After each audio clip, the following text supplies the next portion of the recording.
Bueno, chicos, sean todos bienvenidos a este webinar sobre razonamiento clínico. Importante los que se pudieron conectar. Entonces, bueno, vamos a dar inicio a lo que teníamos planteado como lo que es estudiar y analizar los principios del razonamiento clínico, cómo se crea y cómo se desarrolla.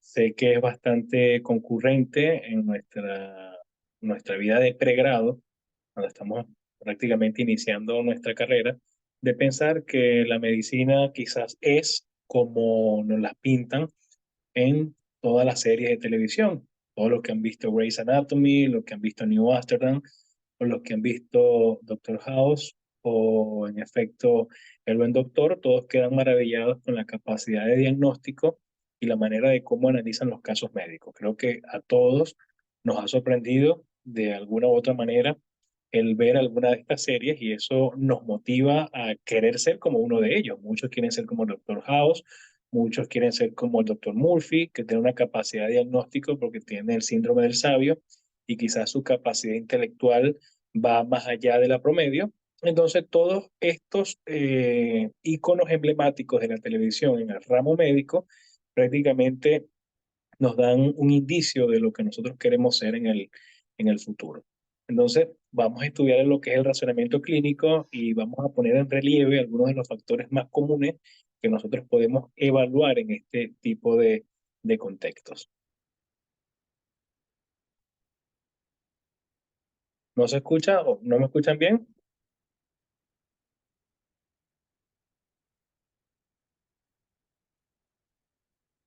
Ok, sí me están escuchando entonces. Eh,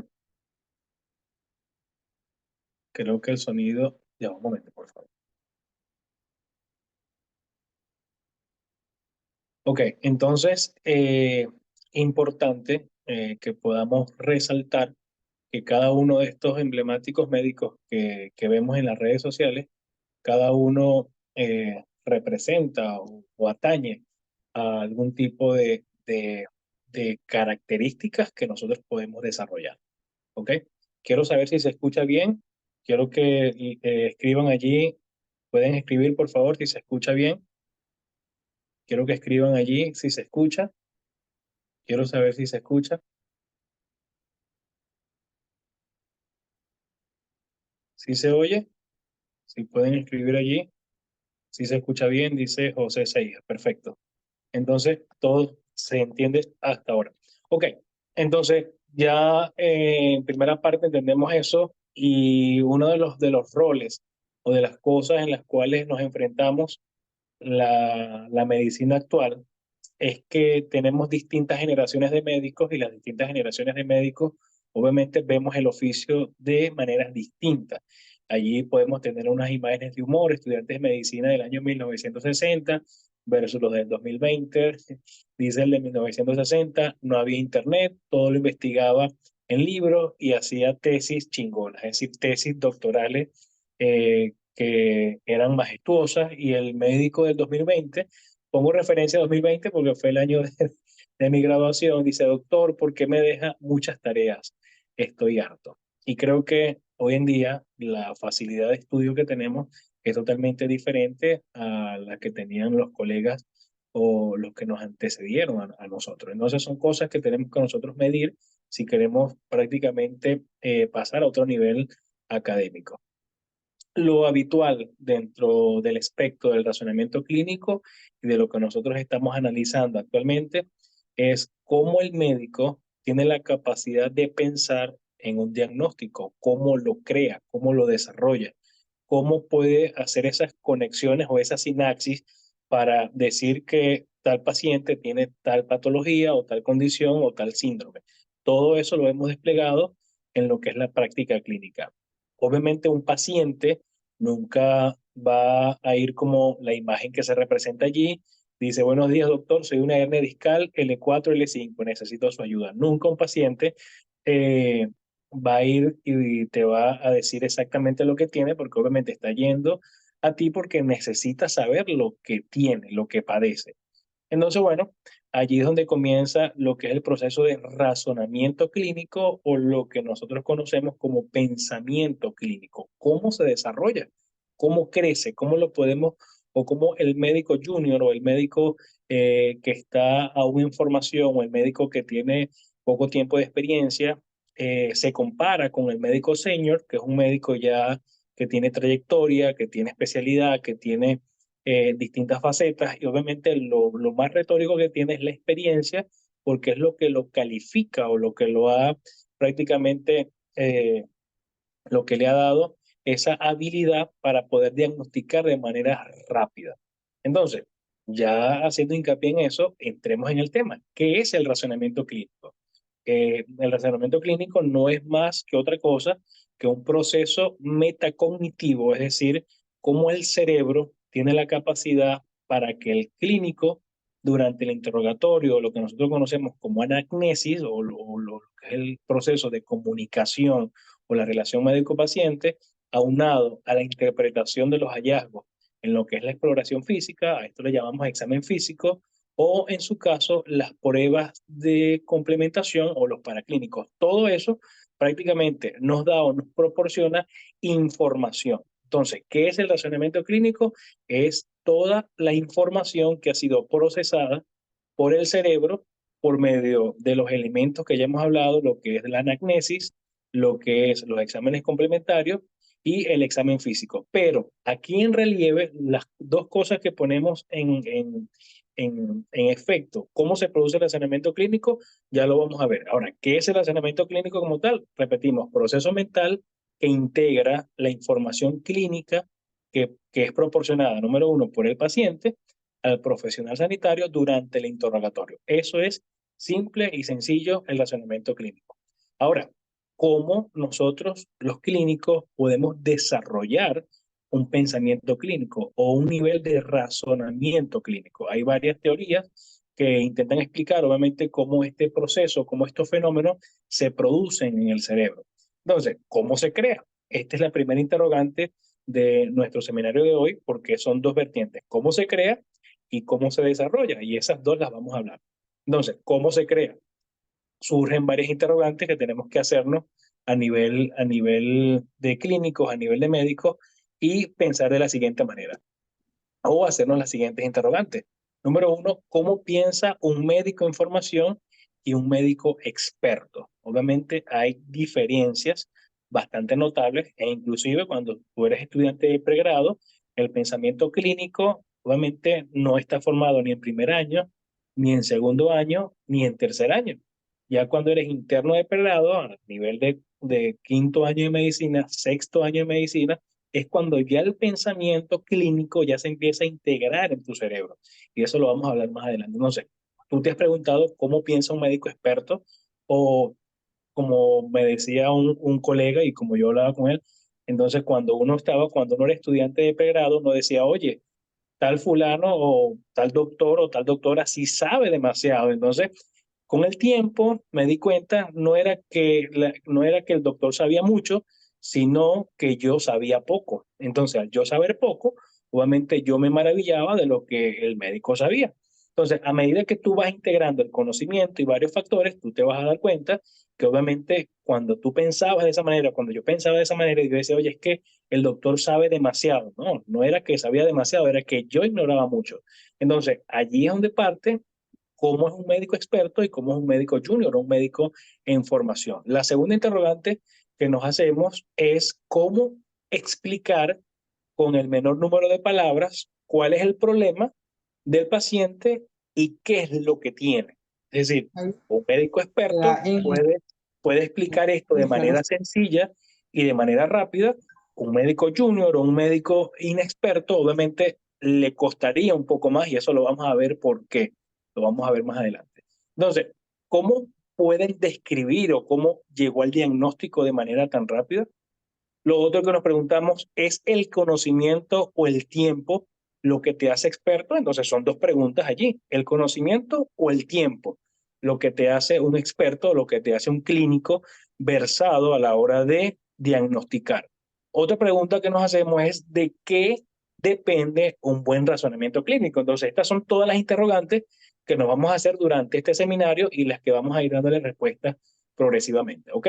Entonces, aquí les traje algunos modelos importantes de cómo se forma el pensamiento clínico o cómo es el proceso de razonamiento clínico.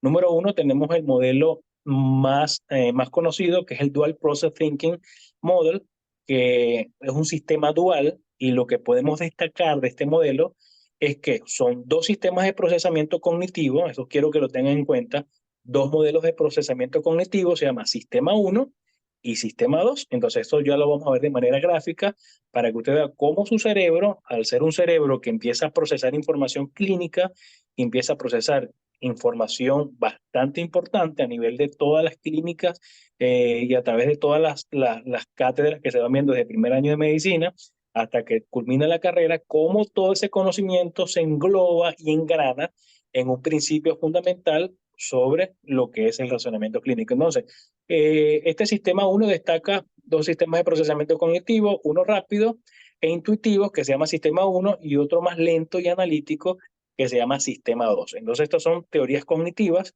se produjeron a partir de la psicología y hoy en día las integramos a lo que es el pensamiento clínico. Hay otras teorías, está la teoría de la experiencia acumulada, que la teoría de la experiencia acumulada sugiere que el razonamiento clínico mejora con la experiencia y la exposición repetida a casos similares. Por eso es que existen las especialidades médicas, porque cuando tú eres médico generalista, el médico generalista obviamente conoce de todo, pero no es especialista en nada.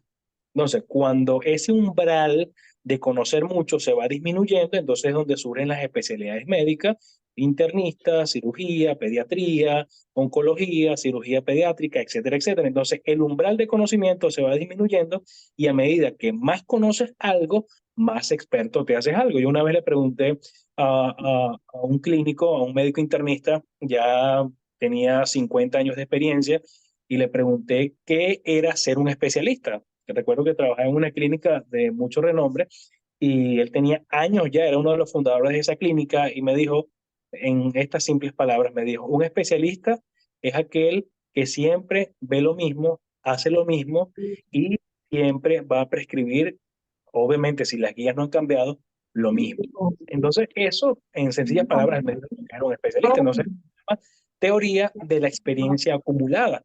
Esa es la forma de cómo un especialista obviamente destaca el nivel de razonamiento clínico y cómo puede llegar a resolver un caso clínico de manera rápida, eficaz y eficiente. Está el modelo de razonamiento heurístico y los sesgos cognitivos, que esto enfatiza la influencia de los atajos mentales o la parte heurística. Esa parte heurística significa encontrar de manera espontánea. Es cuando obviamente toda esa información a nivel cognitivo, a nivel cerebral, se analiza tan rápido que obviamente vas a tener un diagnóstico rápido. O sea, eso se llama modelo de razonamiento heurístico. Y tenemos número 4, la teoría del razonamiento bayesiano, que no tiene tanta importancia a lo que estamos analizando actualmente. Entonces, quiero que tengan esto en cuenta. Estos son algunos de los modelos que explican cómo se forma el razonamiento clínico. Entonces, ya tenemos destacado muy importante el cómo durante la conferencia. Ahora, quiero que hagamos hincapié en lo que es el modelo de pensamiento dual, que es el más usado en la práctica clínica a la hora de hacer un diagnóstico. Aquí vamos a destacar cómo lo hace un médico experto o un médico especialista o un médico ya con experiencia, porque obviamente son cosas totalmente diferentes. Un médico con experiencia tiene una capacidad de diagnóstico también rápida. Un médico especialista tiene una capacidad aún mayor una capacidad aún mayor de diagnóstico, porque obviamente está habituado siempre a las mismas patologías o a las mismas condiciones. Y obviamente destacamos lo que es el pensamiento del médico novato o el médico junior o el médico que se gradúa recientemente y va adquiriendo las habilidades de diagnóstico o las habilidades terapéuticas. Entonces, ¿qué nos explica lo que es el modelo de pensamiento dual? ¿Qué es el modelo de pensamiento dual? Este modelo consiste en que inicialmente el médico, quiero que lo entiendan de esta manera, confronta la información obtenida durante el interrogatorio con esquemas o patrones que representan el caso. ¿Ok? Quiero que pongan allí los micrófonos en silencio. Si alguno lo tiene activo, por favor, se pueda percatar y lo pueda silenciar. Ok, entonces, ¿cómo se crea este Me modelo? Este parece que no hay modelo consiste, clase.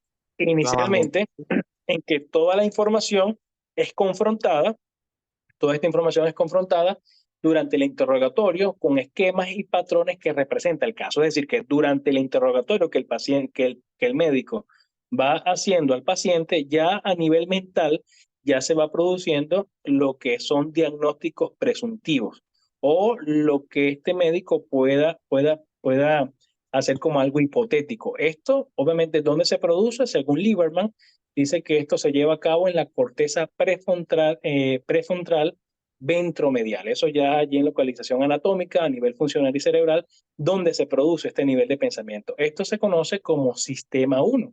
Entonces, el sistema 1 es el sistema que nos lleva a un diagnóstico más rápido. Eso quiero que lo entiendan de manera sencilla y rápida. Diagnósticos rápidos, sistema 1. Es como que yo les pongo un ejemplo de un caso clínico, una paciente femenina de 22, 23 años de edad, con dolor periumbilical que se irradia a fosa ilíaca derecha. ¿Qué se viene automáticamente a tu mente? Si estás en el área de cirugía o en el área de medicina, dependiendo en el área de urgencia, llega un paciente con esas condiciones clínicas, lo primero que hace un clínico es pensar y dice, me parece un caso de apendicitis. Es lo primero que se viene, está dentro del grupo epidemiológico, la clínica, la sintomatología que presenta es probable, pero todos pensamos automáticamente en fosa ilíaca derecha, pensamos en apendicitis, aunque en fosa ilíaca derecha pueden existir o pueden haber múltiples comorbilidades o patologías que obviamente más adelante ustedes las van a seguir estudiando, analizando, pero lo primero que se viene a la mente es apendicitis. Ahora, obviamente el clínico lo que lo hace es pensar que es una posible apendicitis, pero a medida que va haciendo el interrogatorio, ahora empieza a estudiar los antecedentes del paciente y la paciente le dice que ya tiene obviamente un antecedente de una apendicectomía, es decir, que le hicieron una extracción de apéndice. Entonces, vea que ahora ese sistema 1, ese pensamiento rápido e intuitivo, ya cambia, porque ahora si ya tengo una paciente con dolor periumbilical que se irradia a fosa ilíaca derecha, pero tiene una apendicectomía, ¿cuál será ahora la causa del problema? Es decir, que eso lleva al médico a pensar de manera diferente. Y a medida que va explorando, va consiguiendo más cosas. Entonces, simplemente ahora, por medio de la anamnesis del interrogatorio, consiguió un hallazgo importante, tiene una apendicectomía. Ahora, cuando va al examen físico, esto se los digo para que vayan pensando y analizando, cuando va al examen físico, ahora el paciente le dice que no solamente le duele, sino que se palpa una masa que está endurada y es móvil justamente en esa área. Vean que ya no es apendicitis, porque tiene un antecedente de apendicectomía, ya todo el diagnóstico cambia totalmente en la mente del médico. Ahora, ¿cómo se lleva a cabo para que ese médico pueda llegar a cuál es el diagnóstico final de esta paciente? Vamos a estudiar entonces ahora el sistema 2. El sistema 2 es el sistema que normalmente usan los médicos que tienen poca experiencia y cuando el sistema 1 falla, obviamente todo esto va a un sistema 2 de información que tenemos que ver o analizar cómo lo hace o cómo se hace. Entonces, el sistema analítico, denominado sistema 2, que es consciente, más elaborado y racional, dice que está sustentado en un pensamiento hipotético deductivo, es decir, de los signos y síntomas al diagnóstico, elaborando un proceso de integración lógica y reflexiva. Y Lieberman localiza este proceso en lo que es la corteza prefrontal lateral. Entonces, aquí ya vemos que cuando el sistema 1, que es un sistema de diagnóstico rápido, obviamente falla, ahora eso pasa a un sistema 2, que el sistema 2 es un sistema más analítico, más racional, más confrontativo, más reflexivo y me lleva como médico a explorar más, a indagar más y a buscar más. Entonces, esto quiero que lo tengan en cuenta para que cuando ustedes estén en una silla pasando una consulta, no se conforme simplemente con el sistema 1, perdón, con el sistema 1, que te dé una deducción de que tú piensas o consideras que sea tal diagnóstico, porque te puede llegar un paciente que te dice, y siempre lo hemos analizado de esta manera, llega un paciente y te dice que tiene dolor en la espalda baja, el dolor tiene de 2 a 3 días de evolución y todos quizás pensamos que es una lumbalgia, pero no interrogamos más al paciente, no hacemos puño-percusión, no hacemos tantas maniobras que son importantes dentro de la parte semiológica y referimos al paciente o a traumatología porque nos parece que es una lumbalgia y resulta que es una infección urinaria.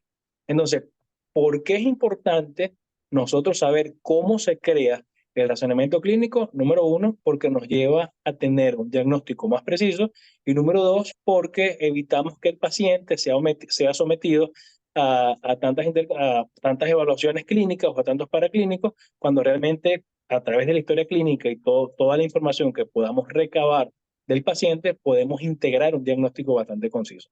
Entonces, aquí vemos en este gráfico, de manera sencilla, cómo el pensamiento clínico se integra o cómo todo lo que es el médico que analiza desde el sistema 1 o el médico que analiza desde el sistema 2. Vean que en la parte de arriba hay algo que se llama conocimiento previo y hay algo que se llama experiencia, memoria. Es decir, que importante para yo llegar a un diagnóstico médico es que tengo que tener información almacenada. ¿Por qué? Porque no se puede razonar lo que no se conoce. Es decir, si tú no conoces, no vas a poder diagnosticar.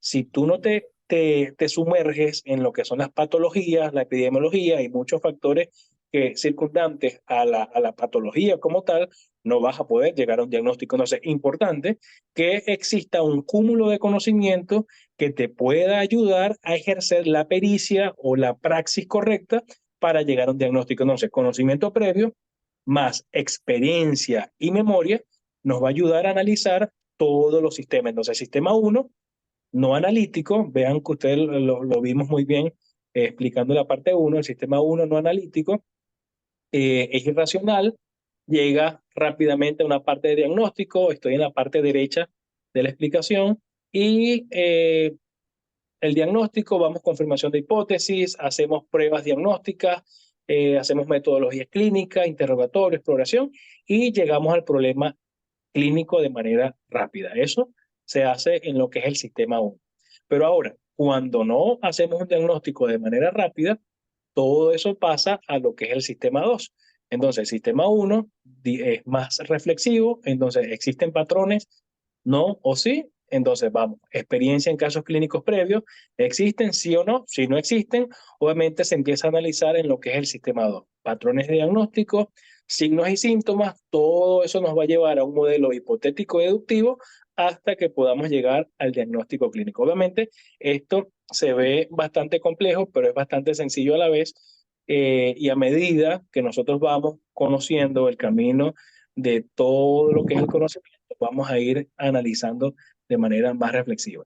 Entonces, ¿cómo se forma el pensamiento? ¿Cómo se forma el razonamiento clínico? Aquí podemos ver una imagen que nos da prácticamente 3 estadios o 3 etapas en las cuales el razonamiento clínico se hace más denso o se hace más agudo en el clínico. El principiante tiene un razonamiento clínico bastante reducido, tiende a la adivinación o tiende simplemente a dar diagnósticos por darlos o pensar por pensar, cuando realmente no se hace de manera hipotética deductiva.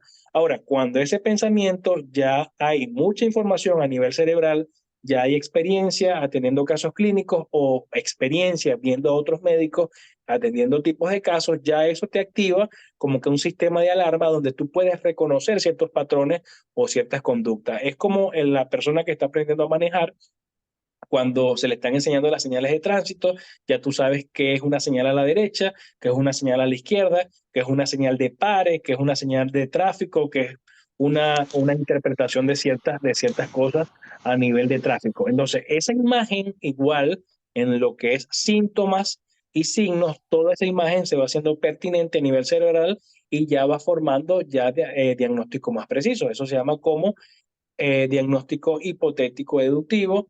Entonces vamos ahora a un intermedio donde ya hay un hipotético deductivo un poquito más elaborado, donde ya el pensamiento clínico se desarrolla de otra manera. Ahí hay unas imágenes bastante cómicas y bastante chistosas porque cuando somos principiantes, bueno, cargamos hasta bolígrafos, cargamos liquid paper, cargamos hasta medicamentos, hasta 2 estetoscopios y nos parecemos prácticamente como que cargamos todas esas cosas, nos cargan a nosotros y nosotros no cargamos esas cosas.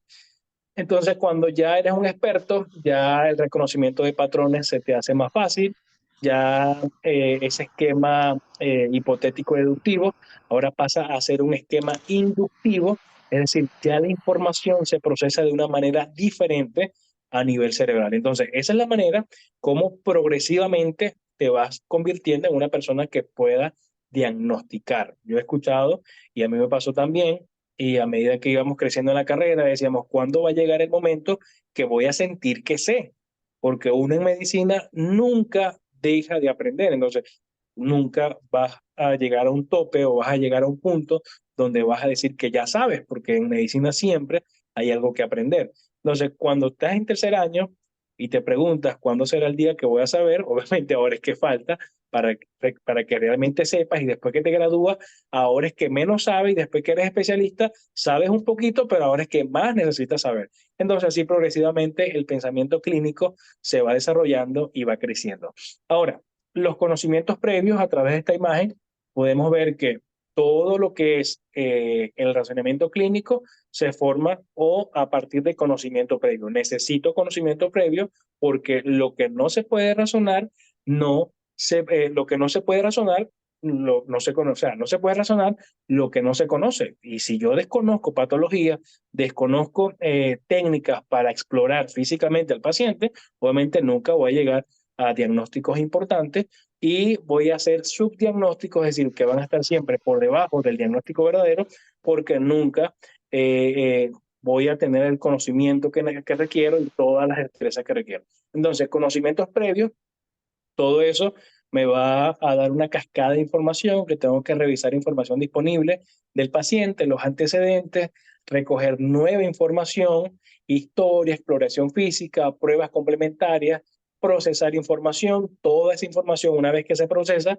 vamos entonces a evaluar en función de la información relevante que el paciente me ha dado. Todo eso nos va a dar una representación precisa del problema, que es lo que se llama concepto inicial de lo que es el diagnóstico. Es decir, cuando nosotros estamos iniciando, siempre vamos a hacer diagnósticos sindromáticos, es decir, signos y síntomas que se van a acoplar en agrupaciones, por ejemplo, patología donde los signos y síntomas son A y patología donde también está la sintomatología en otra condición llamada B y otra condición llamada C. Entonces tengo una condición A, una condición B y una condición C.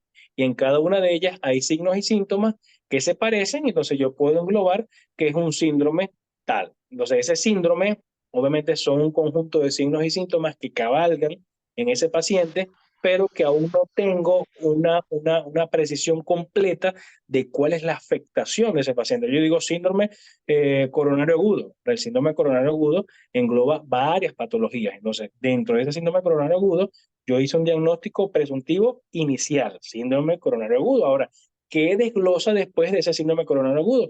Un infarto agudo de miocardio, una angina de pecho, etcétera, etcétera. Entonces, todo eso es lo que nosotros vamos haciendo a nivel clínico. O sea, la generación de hipótesis, que cuando hacemos generación de hipótesis obviamente son hipótesis sindromáticas.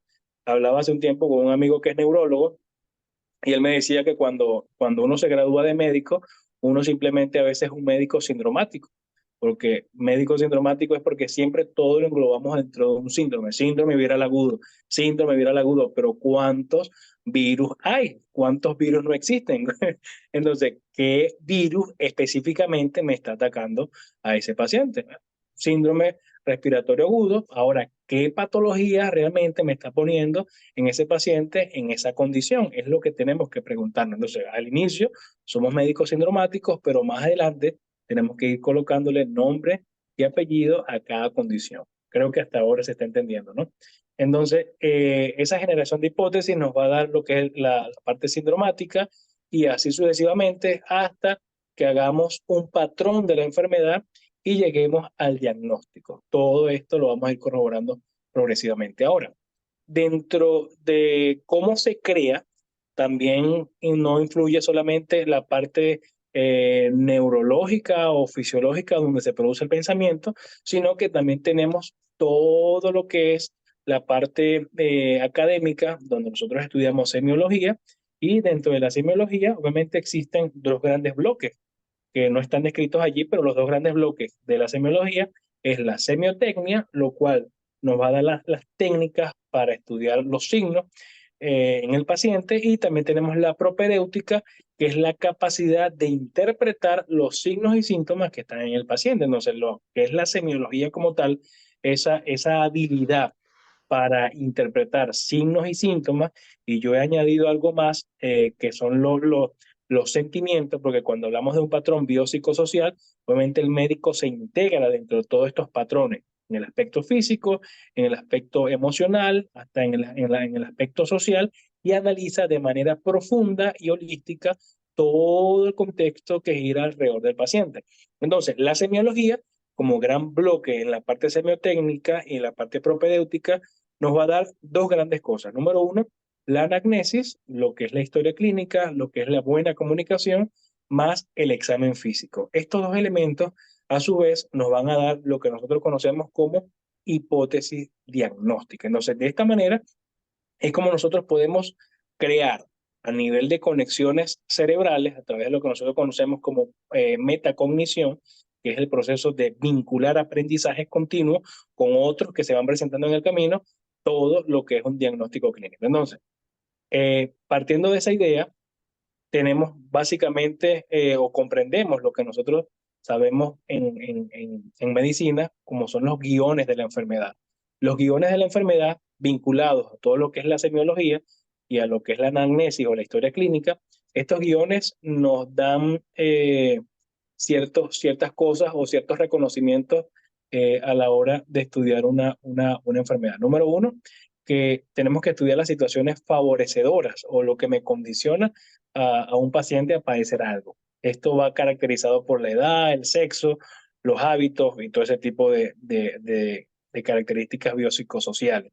La situación basal, si el paciente está en inmunodepresión, malnutrición, enfermedades previas, medicación recibida, factores inductores o predisponentes, si el paciente se ha sometido a viajes, cirugías previas, exposiciones, defectos propiadores o propiciadores, en este caso trastornos fisiopatológicos, alteraciones metabólicas, sepsis, microorganismos, y así sucesivamente. Todo esto es una especie de guión que tú vas a tener cuando estás realizando la historia clínica del paciente. Entonces, este guión, a medida que lo haces de manera exhaustiva, te va a guiar a crear una hipótesis deductiva, diagnóstica más asertiva.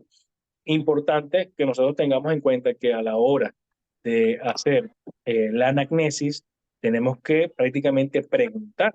Y a veces la consulta clínica o la consulta médica se transforma en dos cosas.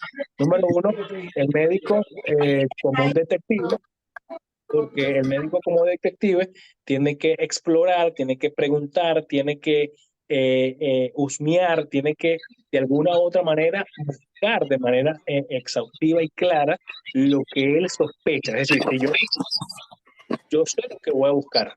Si yo sospecho de algo, yo sé lo que voy a preguntar. Eso tengo que tenerlo en cuenta. Cuando inmediatamente entra un paciente a una consulta, ya tú evalúas primero la parte observatoria, tú observas al paciente, ves cómo camina, ya en esas dos vertientes ya tú puedes tener una capacidad deductiva de lo que el paciente tiene. Nada más cuando habla, cuando expresa sus emociones, sus sentimientos, ya de esa manera tú puedes analizar ciertos patrones conductuales que van de la mano con ciertas patologías o ciertas condiciones.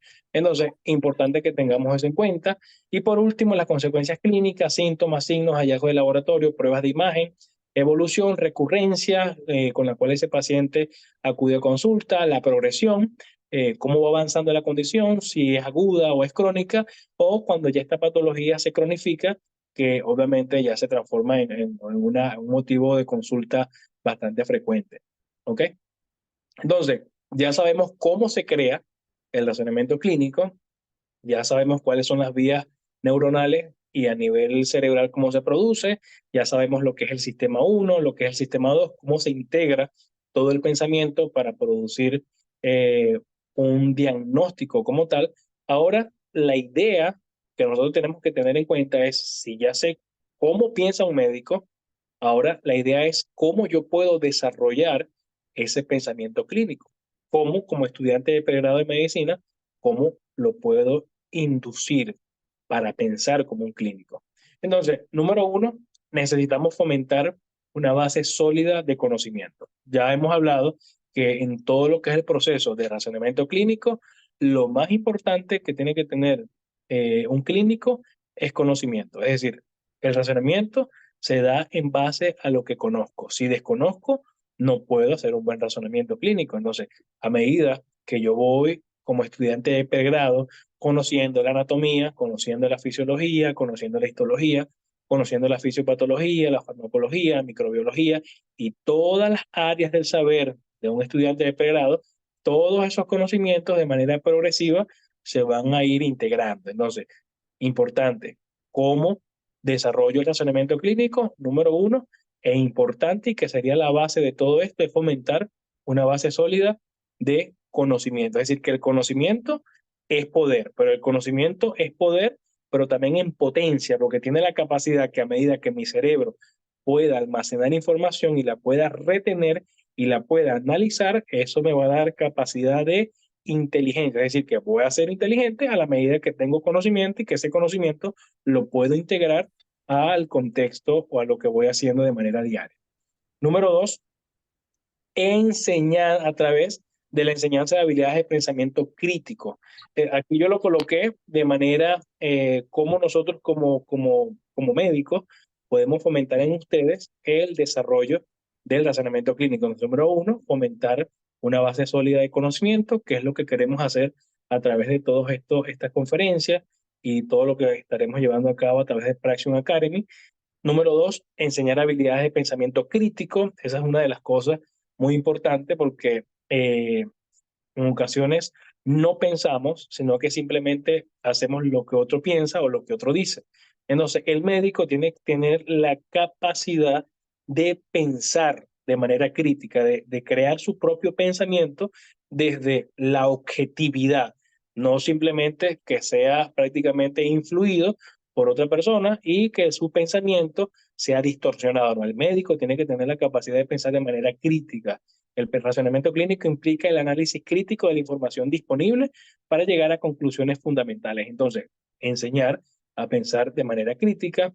Número tres, practicar la resolución de casos clínicos. Esto es importante y en Praxium Academy, a través de los cursos de formaciones en semiología, es una de las cosas o una de las ventajas que llevaremos a cabo, porque la discusión de casos clínicos será uno de los fundamentos más importantes, porque es la manera de cómo el estudiante de pregrado puede acceder a una base de datos cerebral y cada vez que le hablen o se acoplen ciertos síntomas, ya automáticamente el cerebro va a pensar en diagnóstico. Por ejemplo, tríada de Murphy, pentada de diabetes, ya todos esos nombres, ya todo ese tipo de elementos ya le dan información al cerebro y cuando lo estudiamos de esa manera, por lo menos tríada de Murphy, pentada de procesos metabólicos como en el caso de diabetes, ya mi cerebro hace como que un análisis deductivo más rápido y crea un diagnóstico previo cuando preguntamos lo que realmente debemos preguntar. Cuando tú sospechas de una patología, repetimos, preguntas lo que realmente eh, vas a preguntar y sospechas, en base a esas sospechas vas a seguir haciendo análisis y buscando y buscando y buscando hasta que llegas al diagnóstico. Entonces, importante que lo veamos desde ese punto de vista. Número tres, fomentar el enfoque de problemas. Esta parte en el enfoque de problemas, porque obviamente hay escuelas de medicina y lo que hemos venido viendo a través de la evolución de la medicina, habían escuelas de medicina que se enfocaban netamente en el paciente y hay otras que se enfocaban simplemente en la enfermedad que padecía el paciente. Obviamente la medicina que hoy en día nosotros practicamos, tenemos que enfocarnos en ambas cosas, enfocarnos tanto en la enfermedad como en el paciente, en ambas cosas, porque el paciente que padece, lo que padece es importante para el paciente y el paciente obviamente requiere también una consideración importante y eso lo vamos a hablar más adelante en la conferencia. ¿Por qué? Porque simplemente a veces como médicos queremos abordar es el problema médico que presenta el paciente, pero a veces el problema médico radica de problemas sociales y radica también de problemas psicológicos que está enfrentando el paciente. Entonces, ¿cómo tú como médico, como estudiante de pregrado, como médico de información, puedes fomentar el enfoque en los problemas? Los problemas de salud raramente se presentan de manera aislada, esto es lo que dice acá, lo que he escrito, más bien los pacientes suelen tener múltiples problemas interrelacionados. Entonces, ¿cómo yo voy a llegar a un razonamiento clínico importante? A través de conocer de manera amplia y holística a mi paciente. Número 4, promover el aprendizaje colaborativo. Esto es importante dentro del ramo de la medicina. Muchas veces el, el- el estudiante de medicina se aísla, no comparte mucho con otros, con compañeros, etcétera, etcétera. Pasan muchas cosas dentro del ramo. Sin embargo, promover que el estudio sea de manera colaborativa, de manera participativa, donde lo que tú sabes lo puedas compartir con otra persona, eso te hace también aprender más, porque la manera de, cuando tú enseñas a otro, tú estás aprendiendo también. Entonces, es importante que promovamos lo que es la parte colaborativa en lo que es el razonamiento clínico y aquí nos beneficiamos mucho en lo que es en el intercambio de ideas, las discusiones entre pares, promover el aprendizaje colaborativo. Todo esto va de la mano en el compartir el conocimiento y aprender a pensar y a respetar también el pensamiento de otro, porque eso es importante. Número 5, fomentar la reflexión. La reflexión y la salud mental es importante en el estudiante de medicina, en el médico, es importante en todos los seres humanos, pero principalmente en los que trabajamos con personas, en este caso nosotros, que somos clínicos, debemos tener una salud mental bastante estable para poder garantizar a otra persona que mi trabajo obviamente no va a través de las afectaciones que yo tenga o los padecimientos que yo tenga, porque obviamente como médico tú vas a padecer, vas a sentir y todo ese tipo de cosas, pero tú necesitas también tener un equilibrio emocional, lo que es una salud emocional bastante estable, para poder ayudar también a otras personas con sus problemas. Entonces, ahorita como estudiante de pregrado, es el tiempo de reflexionar y de pensar de los problemas que quizás te atañen, los problemas que quizás allí este, se ve bastante difícil y estás enfrentando, porque obviamente ahora es que tú vas a escuchar más problemas. Entonces, no puedes someter tu oído a tantos problemas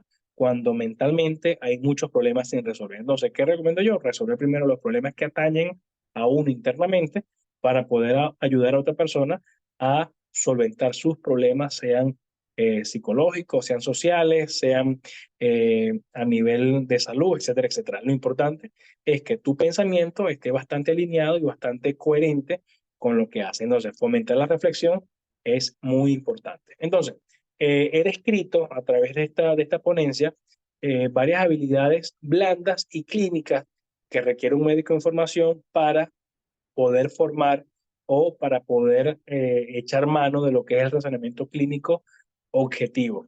Entonces tenemos habilidades blandas y las habilidades blandas que requiere un médico, y estas las he visto como las 5 más importantes que tiene que desarrollar, es una comunicación efectiva.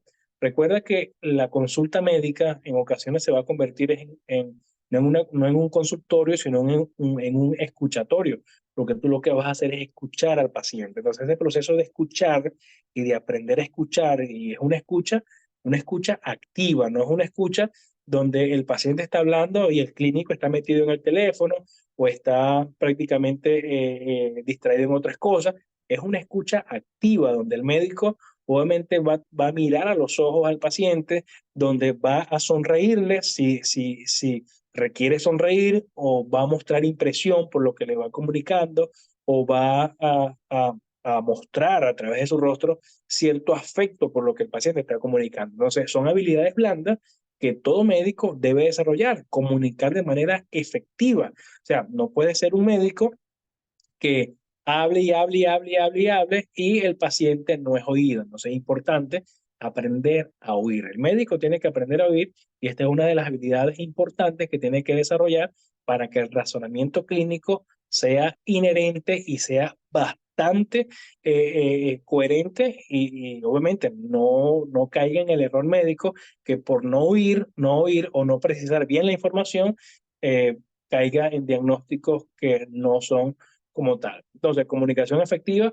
creo que es una de las cosas que no nos enseñan en pregrado y obviamente a veces nos cuesta comunicar, nos cuesta dirigirnos de la mejor manera al paciente, nos cuesta dar malas noticias, nos cuesta obviamente decirle al familiar que su paciente está en malas condiciones o nos cuesta decirle que el paciente ha fallecido porque sabemos lo difícil que es. Hasta eso hay que aprender a comunicar.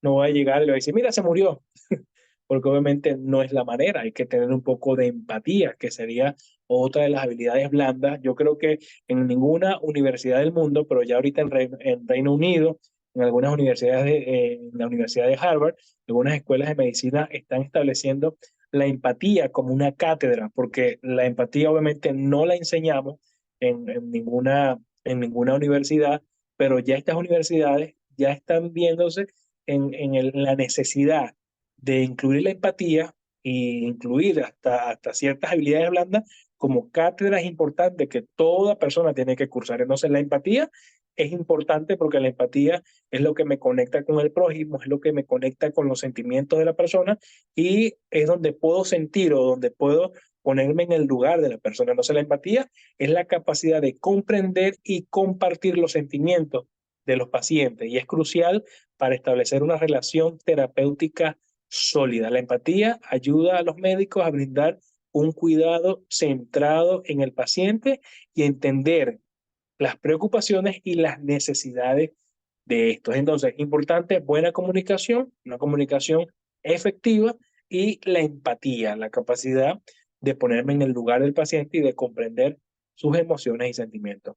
Número tres, el trabajo en equipo. El trabajo en equipo, ustedes lo van analizando y lo van haciendo desde ahorita, porque desde ya obviamente hacen equipo en la universidad, hacen equipo para realizar ciertas actividades o ciertas asignaciones. Entonces, el trabajo en equipo es importantísimo porque ya cuando empiezas a hacer el artículo 8, cuando empiezas a ser residente de alguna especialidad, el trabajo en equipo es vital y es una habilidad blanda. Eso tampoco se enseña en la universidad, se aprende por experiencia. Las habilidades de liderazgo son importantísimas. Los médicos, de alguna u otra forma, frecuentemente estamos ejerciendo liderazgo. La relación médico-paciente es una cuestión de liderazgo, es una cuestión de asumir un rol. Entonces, son habilidades que necesitas destacar. Y número 5, gestión del tiempo y la organización. Estas serían las 5 habilidades top que necesitas desarrollar para que el razonamiento clínico sea imperante en tu vida académica. Y ahora tenemos acá en adelante lo que son las habilidades clínicas. Entonces tenemos habilidades blandas y tenemos también las habilidades clínicas. ¿Cuáles son las habilidades clínicas que yo necesito desarrollar? ¿Cuáles serán? Número uno, eh, diagnóstico clínico. El diagnóstico clínico obviamente es la capacidad de recolectar información clínica, formular hipótesis diagnósticas y llegar a un diagnóstico preciso. Esa es una de las habilidades importantísimas que necesita un médico. Cuando usted se gradúa, obviamente usted le dicen que se gradúe de médico cirujano o es médico pediatra o es médico, pero obviamente la interpretación de todo esto es que tú eres obviamente una persona que sabe diagnosticar. Eso es el resumen. Cuando eres pediatra, eres una persona que sabe diagnosticar patologías pediátricas. Si eres cirujano, eres una persona que sabe diagnosticar patologías quirúrgicas. Si eres un internista, eres una persona que sabe diagnosticar todo lo que tiene que ver con la parte clínica. Entonces, esto es importante. Cuando te gradúas es porque sabes diagnosticar. Si tú te vas a graduar o ya estás en quinto año y en sexto año de medicina y sientes que no sabes diagnosticar, tienes que buscar el apoyo para aprender a diagnosticar y cuáles son las bases importantes o cuál es ese cuerpo de conocimientos que necesitas para aprender a diagnosticar. Y esa es una de las tareas que nosotros en Praxis Academy queremos llevar a cabo porque queremos prácticamente tener un nivel de cuerpo de conocimiento bastante sólido y enseñar a nuestros estudiantes a que sean buenos diagnosticadores, que podamos llegar a prácticas importantes para poder tomar lo segundo que tenemos allí dentro de las habilidades clínicas, que es las tomas de decisiones clínicas. Las decisiones clínicas son importantes porque una decisión de un médico puede poner en riesgo a un paciente o puede salvar a un paciente. La toma de decisiones es vital porque todo esto nos va a llevar a qué terapéutica voy a indicar al paciente, qué tratamientos va a tomar y cuáles van a ser las decisiones a futuro que voy a hacer con ese paciente. Número tres, las habilidades técnicas. Esto incluye habilidades como lo que es la realización de procedimientos médicos, la interpretación de imágenes médicas o la administración de medicamentos de manera segura y efectiva. Las habilidades técnicas son importantísimas también, son cosas que a veces como médicos, a veces nos graduamos y no tenemos la capacidad ni siquiera de tomar una vía.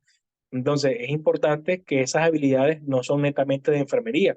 A veces decimos, no, es que yo no estudié para tomar vía, eso lo hace enfermería. Déjame decirte que en partes de Europa hay países donde eso lo hace netamente el médico. ¿Quiénes son los que toman las vías?